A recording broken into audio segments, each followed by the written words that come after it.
Who is buried alive in New Haven, Vermont?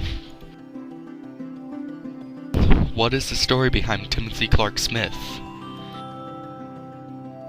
There have been many articles and superstitions about the grave Timothy Clark Smith is laying in. Who was Timothy Clark Smith, and why was he afraid to be buried alive? Timothy Clark Smith led a very eventful life.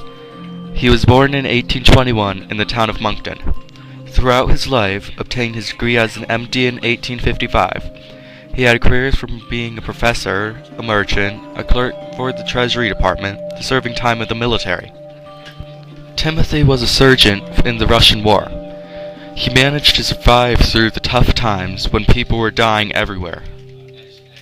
As he grew old, his fear of being buried alive grew too. Sleeping sickness was on the rise when he was getting towards the end of his life. Sleeping sickness is transferred through a fly bite.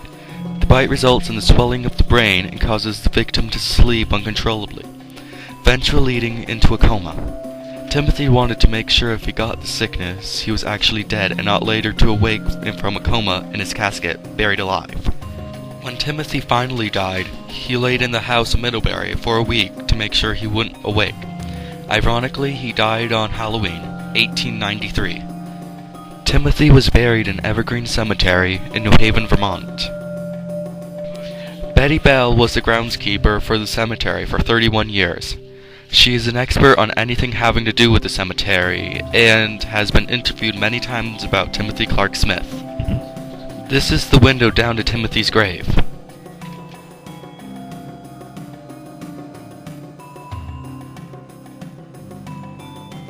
Under the ground, the grave is surrounded by brick with steps leading from the ground to the bottom.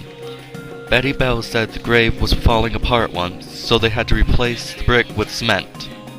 The grave looks something like this. Some people say that they have seen a bell and hammer buried next to him in case he needed to call for help or get himself out.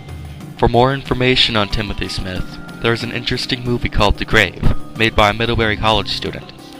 We got it from the New Haven Town Library.